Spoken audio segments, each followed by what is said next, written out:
कि जो सामाजिक रूप से पिछड़े हैं, जो शैक्षणिक रूप से पिछड़े हैं, उनको आपने आरक्षण दिया, और जो हमारे अनुसूचित जाति, अनुसूचित जनजाति के लोग हैं, उनको वो भी आरक्षण दिया और उनको राजनीतिक आरक्षण भी दिया। उपसभापति जी देखिए, संविधान को बनाने वालों को सही में बहुत दूरदृष्टि थी। उन्होंने ओबीसी को, एससी एसटी को रिजर्वेशन दिया पढ़ाई में और सरकारी नौकरी में, लेकिन उन्होंने विधानसभा लोकसभा रिजर्वेशन दिया सिर्फ और सिर्फ एसटी और एससी को, क्योंकि वो जो समाज बनाना का सोच रहे थे, इस संविधान के माध्यम से उस समाज के सारे खंभे मजबूत हों। जब भारत एक फेडरल कैरेक्टर का देश है, जहां केंद्र सरकार के अपने अधिकार हैं, लेकिन प्रदेश में भी इकोनॉमिक वीकर सेक्शन के लिए अब आपको इसके बाद ये बंधन देना पड़ेगा कि उनके लिए 10% रिजर्वेशन देना पड़ेगा। उसके मानक क्या होंगे, ये मानक राज्य सरकार तय करेगी। हम सभी इसका समर्थन करते हैं, लेकिन अरे समर्थन करना है तो खुल के करो भाई, इसमें क्या दिक्कत है? आराम से खुल के करो, ठीक है। हम लेट आए, मान लिया, तो लेट भी आए तो दुरुस्त तो आए। किसने रोका था आपको? आप 10 में 1 साल पहले दोबारा जीत के आए थे। आप हमसे तो बहुत सवाल पूछ रहे हैं, अभी क्यों ला रहे हैं, अभी क्यों ला रहे हैं? आपको किसने रोका था 10 में कार्रवाई नहीं करने के लिए? तो आनंद शर्मा ने आज सदन के अंदर कहा कि मोदी साहब ने पिच अपने हिसाब की बना ली है। क्या इस गुगली पर क्लीन बोल्ड होगी कांग्रेस? क्या भारतीय जनता पार्टी के पास भी जवाब देने के लिए काफी कुछ है? इसी पर बात करने के लिए हमारे साथ जुड़ेंगे कई सारे खास मेहमान। हमारे साथ नरेंद्र तनेजा जी होंगे, जो कि जाने माने व्यक्ति हैं और भारतीय जनता पार्टी के स्पोक्स पर्सन हैं। हमारे साथ चरण सिंह सप्रा साहब होंगे, जो कि कांग्रेस के नेशनल स्पोक्स पर्सन है। हमारे साथ डॉक्टर अजीज खान है, जो कि समाजवादी पार्टी के स्पोक्स पर्सन है। और हमारे साथ कौशल कांत मिश्रा जी हैं, जो कि प्रेसिडेंट है यूथ फॉर इक्वालिटी के। हम तमाम लोगों से बात करेंगे, लेकिन इस छोटे से ब्रेक के बाद।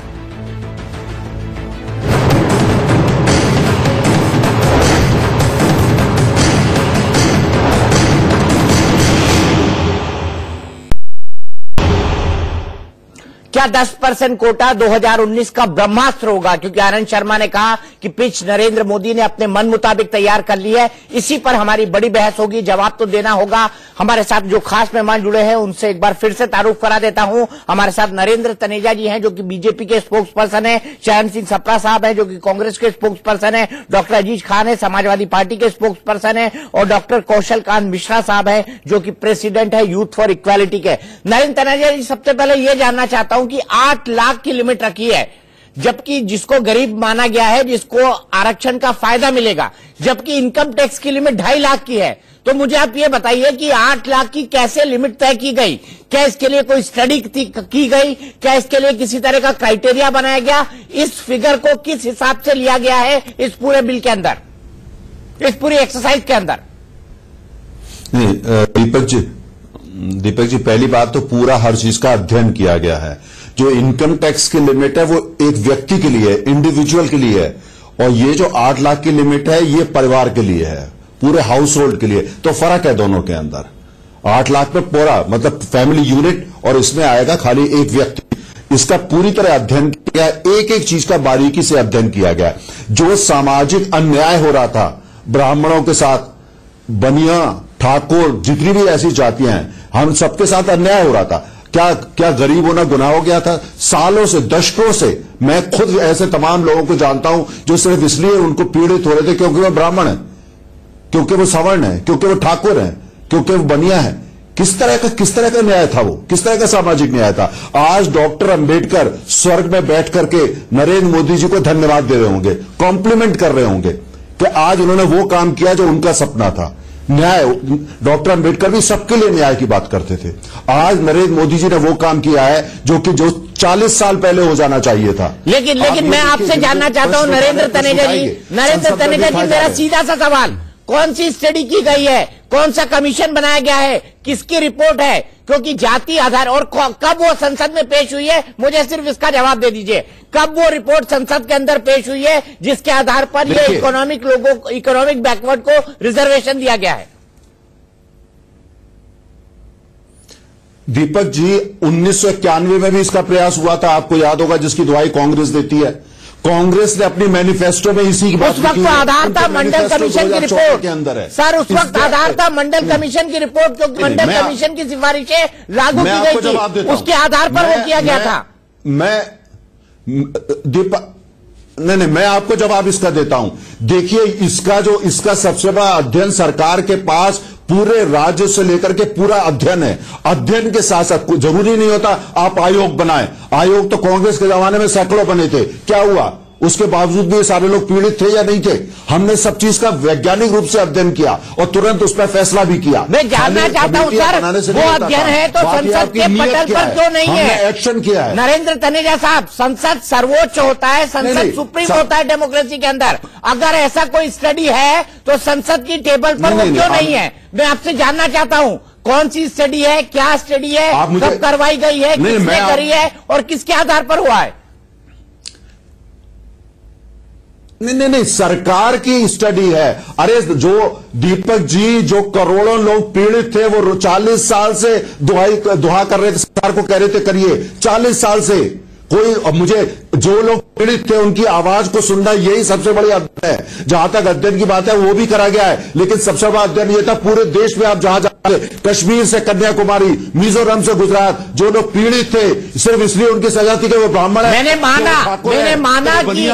मैंने माना कि इक्वालिटी नहीं थी, लेकिन आप मेरी बात का जवाब नहीं दे रहे हैं। अगर कोई अध्ययन है तो उसे पार्लियामेंट में टेबल क्यों नहीं किया गया? आप मेरे सवाल का जवाब नहीं दे रहे। तनेजा साहब, आपका मैं बहुत सम्मान करता हूं, वैसे स्पोक्स पर्सन आप बहुत लर्नेड इंसान है, सीधा जवाब दीजिए। दीपक जी, दीपक जी, मैं आपको सीधा जवाब दे रहा हूं। जरूरी नहीं होता हर चीज के लिए 300 कागज, क्या 300 कागज संसद कर दिए जाए और उसके बाद उसमें एक कमेटी बना दी जाए, फिर उसमें आप देश का भाग्य बदल रहे हैं। सर, आप देश का भाग्य बदल रहे हैं और 300 कागजों की बात कर रहे हैं। बिल्कुल, हमारे पास लोगों के आंसू थे, हमारे पास लोगों की पुकार थी, उन लोगों की चीख थी, उन ब्राह्मणों की चीख थी जिनके साथ अन्याय हुआ, उन ठाकुरों की चीख जिनके साथ अन्याय हुआ, इसलिए उनको नौकरी नहीं मिली, इसलिए उनको एडमिशन नहीं मिला कि वो एक जाति के थे, सिर्फ इसलिए अन्याय हुआ। इससे बड़ा अध्ययन आपको क्या चाहिए? आंसुओं से बड़ा कोई अध्ययन होता है? ये लोकतंत्र है और हम राजनीतिक दल हैं, हम जानते हैं लोगों की चीख क्या है, लोगों की पुकार क्या है, हमने उस पर काम किया है। अब अध्ययन बहुत हो चुके, तमाम अध्ययन हो चुके। नरेंद्र तनेजा जी से हमारा कुछ टेक्निकल प्रॉब्लम है, उसको हम ठीक करते हैं नरेंद्र तनेजा जी के साथ, लेकिन तब तक हम चलते हैं राज्यसभा।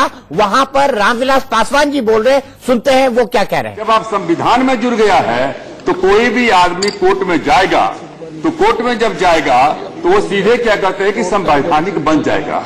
और उसके अलावा भी हमने मांग किया है, हम देखिए उपाध्यक्ष जी, मैं 3-4 बातें कहना चाहता हूं। 3 कैटेगरी है। एक कैटेगरी है अनुसूचित जाति जनजाति का।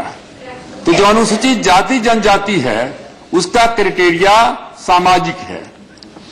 वो पहले, आज जो दलित जिसको कहते हैं, हालांकि दलित जो है अनुसूचित जाति है। ये अनुसूचित जाति की उत्पत्ति कहां से हुई? ये पहले अछूत थे, इनको छूना पाप माना जाता था। इस देश में चींटी को चीनी खिलाया जाता था, लेकिन जो है अछूत को जो है, दलित को जो है कहा जाता था अछूत है, इससे छुआछूत रखा जाता था। तो जब पहला आरक्षण जब हुआ, हालांकि 42 से शुरू हुआ, क्यों हल्ला करती हैं?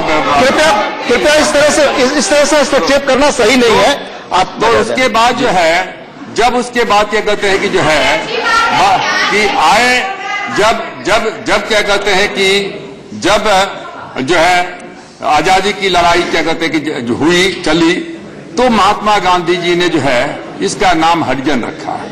लेकिन हुआ कि हरिजन अनपार्लियामेंट्री शब्द है, और दक्षिण भारत में जो देवदासी होती है उसके जो बच्चे होते हैं उसको हरिजन कहा जाता है, इसलिए असंसदीय है। तब उसको क्या कहते हैं, बाबा साहब अम्बेडकर ने शेड्यूल कास्ट शेड्यूल ट्राइब्स कहा। शेड्यूल कास्ट का मतलब है कि वो कास्ट जो संविधान के शेड्यूल में है। इसलिए जो इसका आरक्षण है, इसके आरक्षण में जो है कहीं कोई सामाजिक आर्थिक आधार, ये सही नहीं है। कृपया बोलने दे, कृपया उन्हें बोलने। हाँ, आ गए। नहीं, बैठ कर बीच में बिना अनुमति बीच में बोलना सही नहीं है। कृपया बोलिए। तो उसमें भी जो आपको मालूम है कि जो अनुसूचित जाति को आरक्षण मिला वो पहले हिंदू जो। तो बहस हमारी जारी है। हम बात कर रहे हैं कि क्या 10% कोटा 2019 का ब्रह्मास्त्र होगा, और हम नरेंद्र तनेजा साहब से पूछ रहे थे कि क्या कोई स्टडी की गई है। सप्रा साहब हाथ उठा रहे थे। सप्रा साहब, आप तो लगता है कि 65 साल तक सोते ही रह गए। नरेंद्र तनेजा साहब की पार्टी ने भले से 4 साल 10 महीने बाद एक स्टेप ले लिया, लेकिन आप तो पिछले 70 सालों से ऐसा लग रहा था सो रहे थे, खासकर आर्थिक रूप से पिछड़ों के मामले में। देखिए दीपक जी, आपने बहुत अच्छा सवाल तनेजा जी को पूछा, लेकिन इन्होंने उसका उत्तर नहीं दिया। वो उत्तर इसलिए नहीं दिया क्योंकि ये देश आज लोकतंत्र से नहीं चल रहा, ये मोदी तंत्र से चल रहा है। देखिए, कांग्रेस पार्टी ने इस बिल का समर्थन किया है, आप सभी को पता है, लेकिन सवाल ये है, अभी तनेजा साहब कह रहे थे कि हमने चीख पुकार लोगों की सुनी। अरे इनको चीख पुकार किसानों की नहीं सुनती है, इनको चीख पुकार दलितों की नहीं सुनती है, इनको चीख पुकार बेरोजगार। नहीं, अगर आर्थिक रूप से पिछड़ों की चीख पुकार सुनी तो गलत क्या हुआ? इनको चीख मुझे बताइए सप्रा साहब, अगर आर्थिक रूप से पिछड़ों की चीख पुकार सुन ली उन्होंने तो गलत क्या हुआ? नहीं, गलत कुछ भी नहीं हुआ दीपक जी, गलत कुछ भी नहीं हुआ। देखिए, इनकी नीति ठीक है, इसलिए हम समर्थन कर रहे हैं, लेकिन इनकी नीयत में खोट है। जो समय है ना, ये जानबूझकर आखिरी समय में लाए हैं, और पहले ले आते, 1 साल पहले, 2 साल पहले ले आते। ये इतना बड़ा बिल है, इसके ऊपर व्यापक चर्चा होनी चाहिए थी। हो सकता है विपक्ष के नेता, अब 547 अगर मेंबर पार्लियामेंट वहां पर है, तो उसमें से केवल 2.5 नेताओं की सरकार ही सयानी है, बाकी सब बेवकूफ हैं। अगर सारे लोग इसमें चर्चा में सहभाग लेते तो इसमें मंथन होता, इसमें कोई और चीजें अच्छी निकल के आती। लेकिन सप्रा साहब, मैं आपसे जानना चाहता हूं, आप लोग सोते क्यों रहते हैं? आप लोग सोते क्यों रहते हैं? मैं वो सवाल पूछता हूं। आपके वक्त जनरल एसआर सिन्हो की अध्यक्षता में, एसआर सिन्हो, मेजर जनरल एसआर सिन्हो थे। 2006 में आपने कमेटी बनाई इसी काम के लिए। 2010 में उस कमेटी ने यूपीए 2 को रिपोर्ट दी, लेकिन आप सोते रहे। 2014 तक आप सोते रहे, और आप सोए ऐसे कि सरकार आपकी बदल गई और 44 सांसद रह गए आपके। नहीं, सोने की बात नहीं है। देखिए, ये बहुत ही व्यापक बिल है। अगर नरेंद्र मोदी जी इसको पिछले साल लाते, इसमें बहुत अच्छी चर्चा होती। अरे मैं कह रहा हूं, आप ले आते, और भी ले आते वो बिल। मैं तो सप्रा साहब कह रहा हूं, आप क्रेडिट ले लेते, राहुल गांधी जी क्रेडिट ले लेते, मनमोहन सिंह साहब क्रेडिट ले लेते। दीपक जी उसी की तैयारी। देखिए, अगर कमीशन ने रिपोर्ट दी है तो उस रिपोर्ट के ऊपर मंथन होता है, कई सारी चीजें होती हैं। पार्लियामेंट में बिल आता है तो वो सिलेक्ट कमेटी में जाता है। ये लोग सिलेक्ट कमेटी में किसी बिल को नहीं भेजना चाहते, ना वो ट्रिपल तलाक को भेजना चाहते, ना इस बिल को भेजना चाहते। सवाल ये है कि ये लोकतंत्र से नहीं, ये मोदी तंत्र से देश चल रहा है। ये लोकशाही नहीं चल रही है, ये ठोकशाही चल रही है। आज इस देश के अंदर नौकरियां नहीं है। ये इन्होंने नौकरियों का वादा किया था 2014 में, 5 सालों में नौकरियां नहीं बन पाई। अब ये लॉलीपॉप ले आए हैं आरक्षण का। ये आरक्षण जुडिशियल स्क्रूटिनी में कितना खड़ा होगा ये हमको देखना पड़ेगा। आज तो हमने समर्थन किया है, लेकिन जुडिशियल स्क्रूटिनी में इसका क्या हाल होगा? दीपक जी, ये बहुत बड़ा सवाल है। और ये इस तरह से नहीं है, ये रिफल सरकार है। डॉक्टर कौशल एक सवाल पूछना चाहते हैं। डॉक्टर कौशल पूछिए, डॉक्टर कौशल पूछिए। सरकार है, सप्रा साहब, सरकार ध्यान भटकाने का काम, सप्रा साहब, विफल सरकार ध्यान भटकाने का काम कर रही है। सप्रा साहब, इस बिल में अगर इतनी खामियां हैं तो कांग्रेस को इसका समर्थन नहीं करना चाहिए, और अगर खामियां नहीं है तो कमियां मत निकालिए। ठीक, जब आप दलितों की आवाज सुन रहे, सर सुन लीजिए, sir please let me complete. क्या आपने इसमें एक चर्चा नहीं होनी चाहिए थी? सर 1 मिनट, चर्चा होने के बावजूद भी आज तक रिजर्वेशन के नाम पे जितने भी अमेंडमेंट और जितने भी बिल आए हैं वो हमेशा पार्लियामेंट्री सेशन खत्म होने के समय ही आए हैं, जब किसी सरकार का कार्यकाल खत्म होता रहा है। और कोई भी आरक्षण का ऐसा बिल, सुनिए ना, कोई भी आरक्षण का ऐसा बिल नहीं हुआ है। सर सुन लीजिए मेरी बात, मैं इस पर बोलना चाहूंगा। रुकिए तो मुझे कंप्लीट करने दीजिए ना। कोई भी आरक्षण का बिल आज तक ऐसा बना है क्या जिसपे किसी पॉलिटिकल पार्टी का स्टैंड अपोजिट रहा है? तो ये दोनों जो फैक्ट आपने उठाया ना, ये केवल पॉलिटिक्स है। मैं बीजेपी का समर्थन नहीं कर रहा हूं, पर जिस इशू पे आप लोग उसको अपोज कर रहे हैं वो गलत है। और जहां अपोज कहां कर रहे हैं डॉक्टर साहब? नहीं, ये तो कह रहे हैं कि मैं विरोध में हूं, अरे लेकिन समर्थन करूंगा। वो एक शब्द बहुत बड़ा है, लेकिन क्यों सप्रा साहब, ये लेकिन क्यों? सर इसका जवाब ये है, मालूम है सर, ये है नोटा का सोटा। नियत का विरोध करते हैं सर, इसको कुछ नहीं कहा जाता, इसे बोलते हैं सरकार की नियत में खोट है। सप्रा साहब, सरकार की नियत में खोट है, नीति में नहीं। इस समय सारी पॉलिटिकल पार्टी की नियत में खोट है। उन्हें जब नोटा का सोटा पड़ा तो कोटा याद आया है। क्या आप चाहते हैं कि विपक्ष सत्ताधारी पार्टी को सवाल भी न पूछे? क्या आप चाहते हैं कि लेकिन शब्द बहुत बड़ा है, और मैं इसी सवाल को नरेंद्र तनेजा जी के पास ले जाता हूँ। नरेंद्र तनेजा जी, आपको अपर कास्ट तब आया जब आपको मध्य प्रदेश, छत्तीसगढ़ और राजस्थान में नोटा का सोटा लगा, तब कोटा याद आया। का सोटा नहीं, दीपक जी सुनिए, मैंने सुना कांग्रेस के प्रवक्ता, इसमें कोई सच्चाई नहीं है। हम इतना शॉर्ट टर्म व्यू लेके नहीं चलते हैं। हमारा ये देखिए, कांग्रेस ने कहा, अब कांग्रेस ये कह रही है, कांग्रेस के दिग्विजय सिंह रिकॉर्ड पे आपके अभी आर्काइव में होगा कि वो तो पूरे दिग्विजय सिंह जी जो तो मुस्लिम। सपला जी थोड़ा सा भी बहस कर लेते हैं, है ना। फ्रस्ट्रेशन में आपका समझता हूं, आप बोल रहे थे, मैंने सुना, आप मुझको आप सुन लीजिए। दिग्विजय सिंह क्या कह रहे थे? उनको तो मुस्लिम रिजर्वेशन चाहिए था। उनका सारा फोकस, कांग्रेस का सारा फोकस तो ये था कि भाई सक्षर कमेटी और मुस्लिम का रिजर्वेशन करो। कांग्रेस की तो सिर्फ एक ही तरफ निगाह चलती है, वन ट्रैक चलता है। इन्होंने, हमको पता है, अब जुडिशियल स्क्रूटनी की बात कर रहे हैं। अगर आप में हिम्मत है तो मत दीजिए समर्थन। हमको पता है आपने वकील छोड़ दिए हैं जो कोर्ट में जाएंगे, तुम्हारे आपके वकील है, हमें पता है, उनके नाम जानते हैं, जो आपने छोड़ दिया आज ही। ये स्क्रूटनी इसलिए आप धमकी दे रहे हैं आकर के, एक तरफ आप समर्थन दे रहे हैं, आरोप गलत है, आरोप बेबुनियाद है, आरोप गलत है। आप मुझे भारत की झूठी पार्टी आरोप न लगाए, नारेबाजी कर रहे हैं। तनेजा जी, ये मैं बड़ा, तनेजा जी सुनिए मेरी बात। आप जो कह रहे हैं कि ये ब्राह्मण ठाकुर, आपने सारे नाम लिए, लेकिन बात करने दीजिए। तनेजा जी, आप जो कह रहे हैं ना, ये ब्राह्मण ठाकुर वैश्य, साहब ये ब्राह्मण ठाकुर वैश्य का रिजर्वेशन नहीं है, ये ओपन कैटेगरी का रिजर्वेशन है। इसलिए हम इसका समर्थन कर रहे हैं, क्योंकि इसमें जाति भी नहीं है और धर्म भी नहीं है, ये सारी ओपन कैटेगरी का रिजर्वेशन है। तो आपका ये कहना कि ये ब्राह्मणों के लिए इसका ये गलत है। बात सुनिए, सुन लीजिए, आप सुन लीजिए, आपका विचार ये हो सकता है। मैं आपको उदाहरण दे रहा हूं, कोई भी चीज जब बात करी जाती है वहां उदाहरण दिए जाते हैं, और ये बिल्कुल आपकी बात आता है। तो जनरल कैटेगरी क्या है, मैं आपको उदाहरण दे रहा हूं, मैं आपको जो इसीलिए सताए गए। सुन लीजिए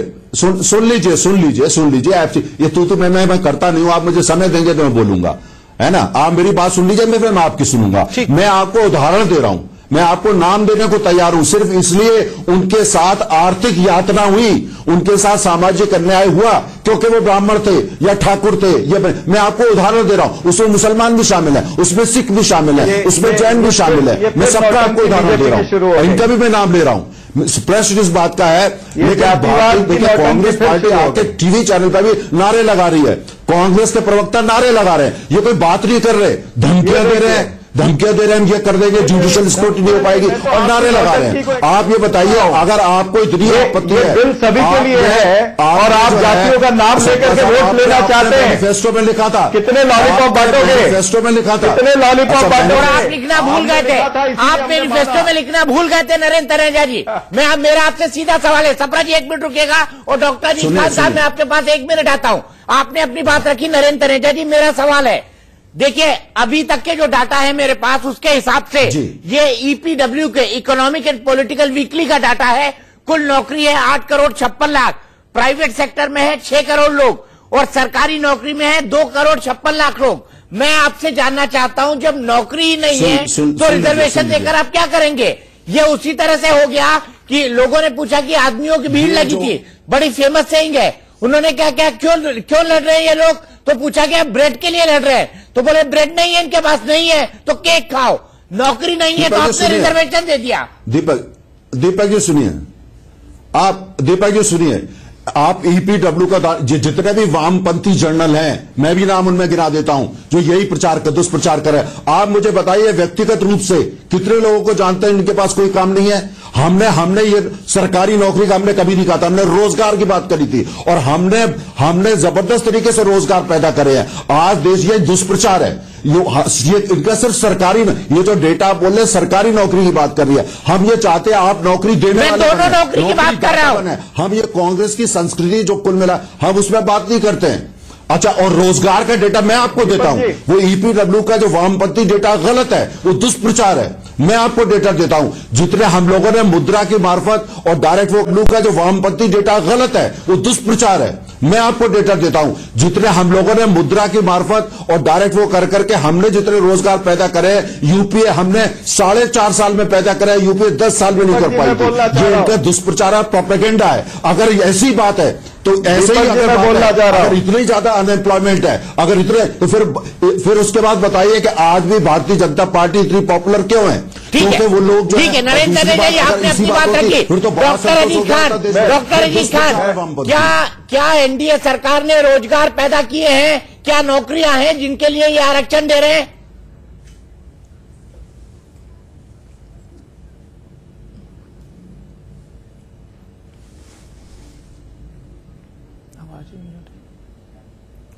साउंड नहीं।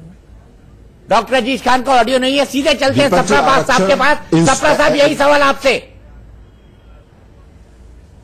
देखिए दीपक जी, इनको नरेंद्र तनेजा जी को यह नहीं पता कि बेरोजगारी की दर जो है वो 7.3% पर पहुंच गई है। पिछले 24 महीने में सबसे ऊंची है। सीएमआई का डेटा है कि 1 करोड़ और 10 लाख नौकरियां जो है वो पिछले 1 साल में हमने खोई है।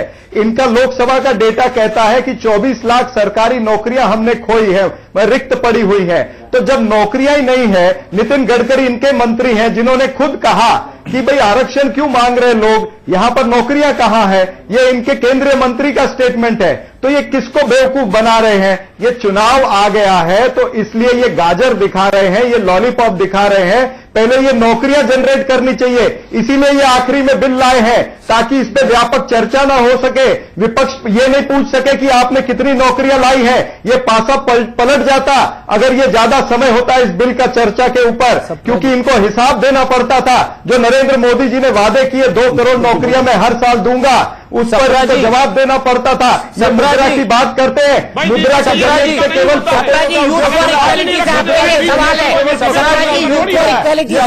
सवाल है। एक मिनट डॉक्टर जी का सप्रा जी, आप ये कह रहे हैं कि ये रिजर्वेशन की गाजर लटका दी गई है। अरे साहब, रिजर्वेशन की गाजर तो बीजेपी ने लटकाई, आप क्यों उसको बेचने लगे अगर गलत था?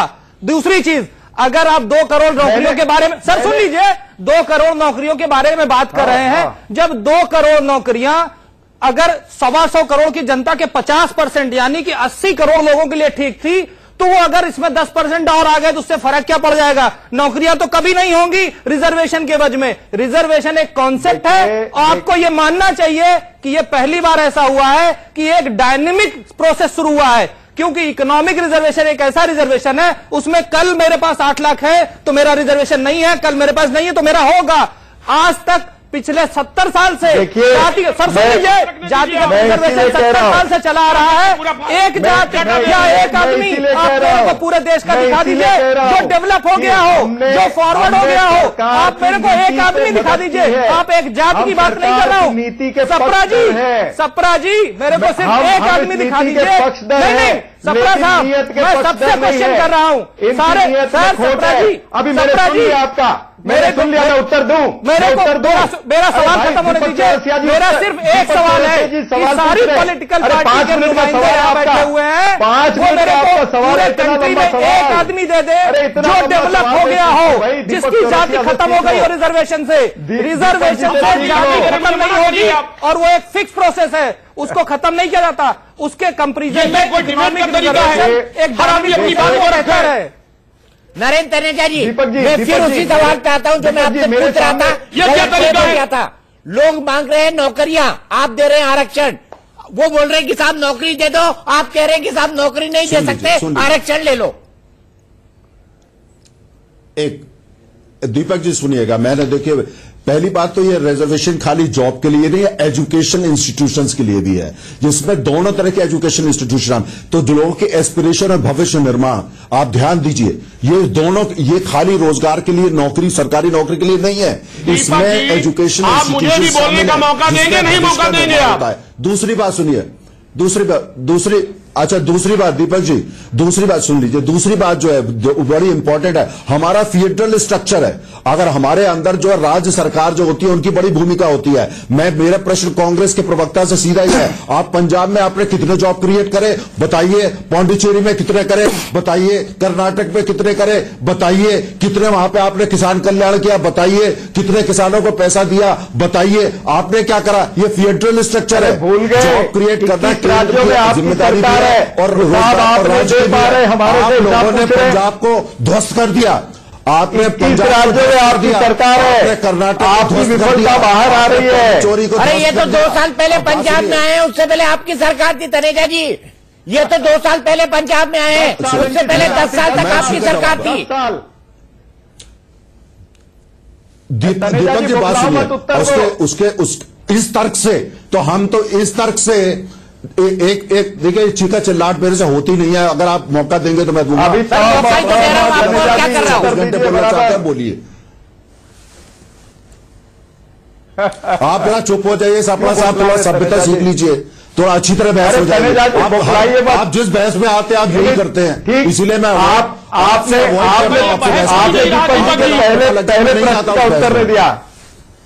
चलिए हम बहस को आगे बढ़ाते हैं। डॉक्टर अजीज खान अजीज खान साहब, डॉक्टर अजीज खान साहब, आप भी बोल रहे हैं कि हम समर्थन देंगे, लेकिन हम इसके खिलाफ हैं, लेकिन के बाद समर्थन हो जाता है। तो आपकी क्या मजबूरी है जो आप इस बिल का समर्थन कर रहे हैं? अब दीपक जी मुझे 1 मिनट का मौका दे दीजिए, हमारी बात कंप्लीट हो जाने दीजिए, कोई डिस्टर्ब नहीं करे कृपया। दीपक जी, हमने वही बात कही कि जब से यह मुल्क आजाद हुआ 1950 में ही पिछड़ों को आरक्षण मिल जाना चाहिए, लेकिन चूंकि कांग्रेस और बीजेपी दोनों दलित और पिछड़ा विरोधी है, इन्होंने आरक्षण लागू नहीं होने दिया। इसका मसौदा 91 और 92 जब में तब तैयार हुआ और ये 95 में आधा अधूरा लागू हुआ। आज तक ये पूरा लागू नहीं हो पाया है। 54% पिछड़ा समाज है, केवल 27% उनको आरक्षण मिला है। हमारी मांग ये है कि जो दबा कुचला समाज है, जो पिछड़ी पंक्ति में खड़ा है, आप इक्वलिटी की बात करते हैं, सोशल जस्टिस की बात करते हैं, इकोनॉमिक कंडीशन बेहतर करने की बात करते हैं, तो पिछड़े समाज को आप कब न्याय देंगे? अगले समाज को, सामान्य जातियों को आपने न्याय देने का पहल किया है, हम स्वागत कर रहे हैं। हम हालांकि देर में यह फैसला आया, 4.5 साल में फैसला आया, 3 राज्यों में हारने के बाद फैसला आया, बेहतर फैसला है, लेकिन वो 54% जो पिछड़ा समाज है उसको बीजेपी कब न्याय देगी? उसके लिए कब बिल लेकर आएगी? क्योंकि वो पिछले लाइन में खड़ा हुआ है। हमारी मांग ये है कि उसको 54% आरक्षण मिलना चाहिए। चलिए आपकी डपली और आपका राग है, आप खुद अपनी डपली बजाते रहिए, राग सुनते रहिए। आप इधर बिल को सपोर्ट कर रहे हैं, उधर आगरा में प्रधानमंत्री कह रहे हैं कि 2 भ्रष्टाचार करने वाले एक साथ हो गए। ये उन्होंने कहा है कि खदान के अंदर मूंग और बालू प्रधानमंत्री की खिसियाहट है, छोड़ दीजिए, ये प्रधानमंत्री की खिसियाहट है। प्रधानमंत्री डरे हुए हैं, समझता हूँ आपकी पॉलिटिकल कंपल्शन भी समझता हूँ। प्रधानमंत्री डरे हुए हैं, नरेंद्र तनेजा जी, प्रधानमंत्री डरे हुए हैं। अजीज खान साहब, प्रधानमंत्री डरे हुए हैं। डॉक्टर कौशल मिश्रा, उसके बाद में नरेंद्र तनेजा जी के पास जाऊंगा। अजीज खान साहब, आपने बड़ी शान से कहा कि 54% लोग ओबीसी के हैं और उनको 54% आरक्षण मिलना चाहिए। क्या आप हमारे नेता नहीं है? क्या आप नॉन रिजर्व कैटेगरी के नेता नहीं है? और अगर सबको आप रिजर्वेशन में ही दे देंगे तो सर देश का डेवलपमेंट कैसे होगा? पूरे इस समय इस बिल के बाद हमारे देश में 85% जनता बैकवर्ड में आ गई है। इस पे कितना गर्व हो रहा होगा आपको। और जहां तक रही 50% क्रॉस करने की बात, तो मैं बता रहा हूं, सारी पॉलिटिकल पार्टियां बैठी हुई हैं, अगर ये 50% को क्रॉस किया तो मैं यूथ फॉर इक्वलिटी के ब्याह पे कोर्ट जाऊंगा और मैं चैलेंज करूंगा और इकोनॉमिकली वीकर सेक्शन के रिजर्वेशन को नहीं करूंगा, इस 50% को करूंगा। क्यों? क्योंकि ये other backward, sir other backward complete करने दीजिए, सर कंप्लीट करने दीजिए, कंप्लीट करने दीजिए। अदर बैकवर्ड, सर सुन लीजिए मेरी बात, अदर बैकवर्ड क्लासेस का मतलब होता है, अदर बैकवर्ड क्लासेस में कास्ट नहीं आती है, सर अदर बैकवर्ड क्लास में कास्ट नहीं आती है। अगर पिछड़ों की बात आ रही है तो आप कोर्ट जाने की बात कर रहे हैं। बिल्कुल जाएंगे। पिछड़े समाज की बात आ रही है तो आप कोर्ट में जाने की बात कर रहे हैं। बिल्कुल जाएंगे, क्यों नहीं जाएंगे? बहुत ही निंदनीय है। क्यों निंदनीय है? क्यों निंदनीय है भाई? क्यों निंदनीय है? आप कॉन्स्टिट्यूशन निंदनीय है। आप संसद में बैठ के पिछड़े समाज के हित की बात हो रही है, संसद में बैठ के जाने की बात कर रहे हैं। आप लोगों ने अपने आप को क्या समझ रखा हुआ है? जुडिशरी इसीलिए पास कर दिया इसमें, जुडिशरी इसीलिए बनी हुई है। ये क्या पास कर दिया? आप जब गरीबों के हित की बात कर रहे हैं, जब भी असंवैधानिक कुछ भी पास होगा, जुडिशरी एक्शन होगा। हर तरीके से उसकी मदद होनी चाहिए, लेकिन 50% के अंदर होनी चाहिए। 50% के अंदर होनी चाहिए। अदर बैकवर्ड क्लास में कास्ट के अलावा इकोनॉमिक सेक्शन भी इंक्लूड होना चाहिए। डॉक्टर कौशल, मेरा सीधा सवाल है, कब जाएंगे आप कोर्ट में? आप सुप्रीम कोर्ट जाएंगे, आपने खुद ने कहा आप खुद जाएंगे यूथ फॉर इक्वालिटी की तरफ से। कब जाएंगे आप सुप्रीम कोर्ट? डॉक्टर जी खान 1 मिनट, डॉक्टर जी खान 1 मिनट। अभी लोकसभा से पास हुआ है, राज्यसभा में पास होना बाकी है, इसके बाद नोटिफाई होगा। नोटिफाई होने में 2-4 दिन लगेंगे। जैसे ही हमें ऑफिशियल कॉपी मिलेगी, हमारी पहली कोशिश होगी कि हम इसके इकोनॉमिक रिजर्वेशन को हम नहीं चैलेंज करना है, क्योंकि ये एक बहुत अच्छी शुरुआत है। क्योंकि ये जाति और धन को बिलोंग नहीं करती है, क्योंकि ये हमेशा डायनेमिक प्रोसेस है। क्योंकि आप सोचो ना, अगर 50% क्रॉस कर जाएगा, जो एक बैलेंस बना हुआ 50-50 का, 50% कोटा और 50% क्वालिटी, इससे देश चल रहा है। अगर ये इम्बैलेंस हो जाएगा तो देश कहां पे जाएगा? हम लोग कहते हैं ब्रेन ड्रेन हो रहा है, सारे लोग यहां से अमेरिका जा रहे हैं। अरे जाएंगे नहीं तो क्या करेंगे? आप लोग तो चाहते हो देश का सत्यानाश हो जाए। देश की बात करते हैं। ठीक है, अभी की ब्रेकिंग न्यूज में बता दो। मैं अपने पैनल से रिक्वेस्ट करता हूं कि इस ब्रेकिंग न्यूज को चलाएं। और ब्रेकिंग न्यूज ये है कि यूथ फॉर इक्वालिटी 50% से ऊपर जो कोटा हो रहा है, उस विषय को लेकर सुप्रीम कोर्ट मूव करेगा नोटिफाई होने के बाद। नरेंद्र तनेजा जी, आपका पहला रिएक्शन, क्योंकि मामला अब जुडिशियल स्क्रूटिनी के लिए जा रहा है। सरकार ने दावा किया, ठीक है, सरकार ने दावा किया है कि ये जुडिशियल स्क्रूटिनी में नहीं जा सकता। इनके इस बयान पर आपकी क्या प्रतिक्रिया है? नहीं, पहली बात तो यह है, ये थोड़ा सा गलत है। जो schedule caste, schedule tribe, OBC reservation है, सरकार उसमें साथ है। संविधान के अंतर्गत वो किया गया और सरकार उसको और मजबूत करेगी और उनको और न्याय दिलवाएगी। ये जो रिजर्वेशन आ रहा है, इसका उससे कोई लेना देना नहीं है। ये जाति पे आधारित नहीं है।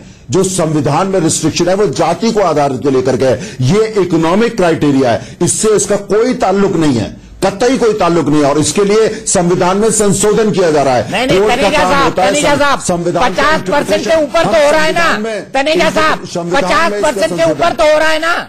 50% से ऊपर तो हो रहा है ना। जाति के जो रिस्ट्रिक्शन, दीपक सुनिए, नरेंद्र तनेजा साहब, आप समझकर भी बात को नहीं समझना चाहते हैं। ये चैलेंज उस बात को करेंगे कि 50% से ऊपर रिजर्वेशन हो रहा है। सुन लीजिए, सुनिए, जाति के आधारित पर नहीं कर रहे हैं वो। आप सुन लीजिए, वो खुद बोल रहे हैं कि इकोनॉमिक वीकर सेक्शन को मिलना चाहिए, लेकिन जब 50% से ऊपर हो जाएगा तो वो इक्वालिटी अलग अलग हो जाएगी ना। आप सुन तो लीजिए, मैं जो कह रहा हूं, कोर्ट का जो ऑर्डर है वो ये है कि जाति के आधार पर, जाति के आधार पर रिजर्वेशन जो है वो 50 से ज्यादा नहीं हो सकता। जाति के आधार पर ये कोर्ट का जो वर्डिक्ट है, ये कहीं नहीं लिखा, ये कहीं नहीं लिखा कोर्ट ने अपने वर्डिक्ट में। डॉक्टर क्वेश्चन ऐसा लिखा है क्या? रिजर्वेशन हमेशा माइनॉरिटी सीट का होता है, मेजॉरिटी सीट का रिजर्वेशन नहीं हो सकता। इसी वजह से 49.5% तक रिजर्वेशन हो सकता है। मेजॉरिटी सीट पे अगर आप रिजर्वेशन कर देंगे तो फिर वो रिजर्वेशन कहां रह जाएगा? मतलब नहीं कि आप 1 मिनट के लिए रोकता हूं सबको। ललित जी 1 मिनट, ललित जी 1 मिनट में आपके पास आऊंगा, तनेजा जी आपके पास भी आऊंगा, सीधे चलते हैं राज्यसभा। अपर कास्ट करने आ रहे हैं, और वो भी कौन से अपर कास्ट? जो कि गरीब तबका है, गरीबों, जो जिनको हक था, जिनके लिए हम लोग कहते आ रहे हैं, हमारी पार्टी कहती आ रही है, हमारी पार्टी की नेता कहती आ रही है कि उनको रिजर्वेशन मिलना चाहिए। आप बात करते हैं करोड़ों जो जब आप भाषण देते हैं यहां पर भी और लोकसभा में भी, आपने करोड़ों जो लोग हैं जो अपर कास्ट के, जो गरीब हैं, उनके लिए हम लेकर के आए। कहां तक बेवकूफ बनाने का काम करेंगे? आपके पास लाखों की संख्या में तो नौकरी है नहीं। आपने सारे जितने पब्लिक सेक्टर कॉर्पोरेशन से उनको प्राइवेट कर दिया। आपने नौकरियां लेने का काम कर दिया। जिनका रिजर्वेशन का हक था उनको खत्म कर दिया। मैं जानना चाहूंगा माननीय पासवान जी से भी और गहलोत जी से भी कि आप माननीय मंत्री जी ये जरूर बताएं कि आप SC ST की बात करते हैं जिनका रिजर्वेशन पहले से है, कितना रिजर्वेशन बैकलॉग में बचा हुआ है? कितने रिजर्वेशन खाली, कितनी सीटें खाली पड़ी हुई हैं? क्या आज के रोज माननीय राम गोपाल जी ने SC ST OBC का खाका खोला था, क्या उसको आप डिस्प्यूट करते हैं कि जितनी पोस्टें हैं वो तो आप भर नहीं रहे हैं? मुझे उम्मीद थी कि पासवान जी आज वहां पर हैं, कल इधर हो सकते हो, लेकिन उनको जब वहां थे तो कम से कम SC ST का ख्याल रखना चाहिए, उनकी सीटें भरवानी चाहिए थी, उनकी जो नौकरियां ले जा रही उनको रुकवाना चाहिए था, और बल्कि उनको नौकरी दिलाने का काम करना चाहिए था। उसकी जगह आज पूरे देश में हर चीज ठेकेदारी में, प्राइवेट हाथों में दे दी गई है, नौकरियां ले ली गई, रिजर्वेशन खत्म कर दिया गया। जब नौकरियां 10% के लिए आप कौन सी नौकरी ढूंढने जा रहे हैं, जरा इसका भी खुलासा कर दीजिए। ये नौकरी आप कहां से निकालेंगे, और कौन सी नौकरी में आप करोड़ों जो शब्द इस्तेमाल करते हैं आप हर भाषण में, आपने लोकसभा में हर मंत्री ने, हर व्यक्ति ने, यहां पर भी करोड़ों गरीब इसकी इंतजार कर रहा था। करोड़ों गरीब को इंतजार नहीं, करोड़ों आपने कहा था 2 करोड़ आप सालाना नौकरी देंगे, वो जितने 10 करोड़ के लोग हैं जो 10 साल 5 साल में इंतजार कर रहे थे, वो इंतजार कर रहे हैं 100 दिन का। ये 100 दिन कब खत्म होंगे और वो अपनी बटन दबा करके आपको कब बाहर करेंगे और आपको रास्ता दिखाएंगे। दावा करने का नतीजा क्या होता है, किसी को बेवकूफ बनाना, एक बार बेवकूफ बना ये, लेकिन बराबर हमेशा के लिए नहीं बना सकते। किसान आत्महत्या कर रहा है, परेशान है, उसके आप कह रहे हैं कि हम बहुत काम कर रहे हैं। आज जिस वर्ग में देख लीजिए हर आदमी परेशान है, शिक्षित अशिक्षित सबका सब। इसलिए हम लोग इस बिल का समर्थन कर रहे हैं, लेकिन अपनी इन बातों परंतु अपनी इन बातों को कहते हुए धन्यवाद। प्रफुल्ल पटेल जी।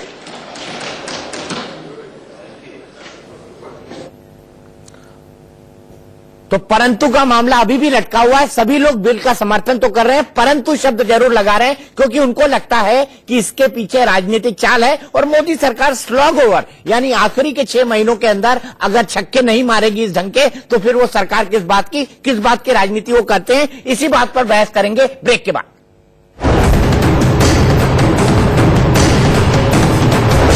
2019 का ब्रह्मास्त्र होगा और तमाम सारे खास मेहमान हमारे साथ जुड़े हुए हैं। हमारे साथ नरेंद्र तनेजा जी हैं, चरण सिंह सप्ता साहब हैं, डॉक्टर अजीज खान हैं और ललित शास्त्री जी हैं। ललित शास्त्री जी, कोर्ट में चुनौती की बात यूथ फॉर इक्वालिटी ने कर दी है, सपाक्स क्या करेगा? सपाक्स भी क्या अपने आप को पक्ष बनाने की मांग करेगा?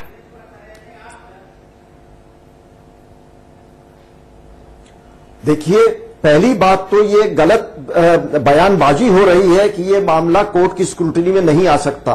इसके लिए ये दलील दी जा रही है और जेटली जी ने भी ये दलील दी कि संविधान के अनुच्छेद 15 और 16 में ये बात निहित नहीं है और सुप्रीम कोर्ट का एक ऑब्जर्वेशन बोल दिया। तो सुप्रीम कोर्ट उसी बात पे ऑब्जर्वेशन देता है जो उसके सामने बात आती है और जो संविधान में है। अब आप संविधान में संशोधन करके 15 और 16 को बदल देते हो और उसमें ऐड कर देते हो, पर जो सुप्रीम कोर्ट की स्पिरिट है वो 50% जनरल मेरिट इस देश में होनी चाहिए। तो अगर इनको आरक्षण देना है तो जो अनुसूचित जाति जनजाति का आरक्षण है उसका युक्ति युक्तकरण किया जाना चाहिए और हमारी यही मांग है कि आरक्षण हो तो वो सिर्फ आर्थिक आधार पर हो देश भर में। अब जात पात का खेल बहुत हो चुका। ठीक है, एक चीज मैंने आपकी मांग समझ ली। Narendra Taneja ji, youth for equality supreme court जा रहा है 50% से ज्यादा आरक्षण देने के खिलाफ, आपकी प्रतिक्रिया क्या है? बीजेपी क्या करेगी ऐसे मसले पर? गले की हड्डी बन गया है, न निगलते बन रहा है न उगलते बन रहा है। दो बातें दीपक जी, 2 महत्वपूर्ण पॉइंट मैं आपको बताऊं। पहली बात तो यह है कि राज्य सरकारों के पास ये अपनी आजादी होगी अगर वो 8 लाख की जगह क्राइटेरिया 5 लाख रखना चाहते हैं, 4 लाख रखना चाहते हैं, इसकी उनको स्वतंत्रता होगी। तो 8 लाख प्रस्ताव केंद्र का है, राज्य सरकारें अपनी राज्य की नौकरी में क्राइटेरिया कम रखना चाहती हैं, 4 लाख 5 लाख 3 लाख, उस लेवल को कम क्यों रखेगा कोई राज्य सरकार? पहली बात ये स्पष्ट कर दें आपको। दूसरी बात, राज्य सरकारें रख सकती है वो चाहे तो। दूसरी बात, हमने हर तरीके से पुख्ता किया है, जिसको जाना है कोर्ट जाइए, लेकिन हमें पूरा विश्वास है कि संशोधन के बाद ये जो स्क्रूटनी कोर्ट में होती है उससे कोई परेशानी नहीं आएगी। सरकार ने पूरा अध्ययन करके हर तरह के ओपिनियन लेकर के ये संशोधन किया है और हमको इस बात का पूरा विश्वास है। ठीक है, आप तमाम लोगों का बहुत बहुत शुक्रिया। अंत भला सो सब भला, लेकिन ऐसा लग रहा है कि इस बिल का या जब ये कानून बन जाएगा तो उसका अंत भला नहीं होगा, क्योंकि इसके बनते से ही सुप्रीम कोर्ट से जुडिशियल स्क्रूटिनी इसके सामने सबसे बड़ी चुनौती होगा। और यूथ फॉर इक्वालिटी ये घोषणा कर चुका है कि 50% से ज्यादा आरक्षण दिए जाने के खिलाफ वो सुप्रीम कोर्ट का दरवाजा खटखटाएगा। यानी अभी भी जो लोग ये सोच रहे हैं कि इकोनॉमिक वीकर सेक्शन को 10% रिजर्वेशन मिल जाएगा कानून बनने के बाद, तो वो रास्ता फिलहाल थोड़ा सा मुश्किल दिखाई देता है। जवाब तो देना होगा। मैं आज के लिए इतना ही, लेकिन इंडिया न्यूज पर खबरों का सिलसिला लगातार जारी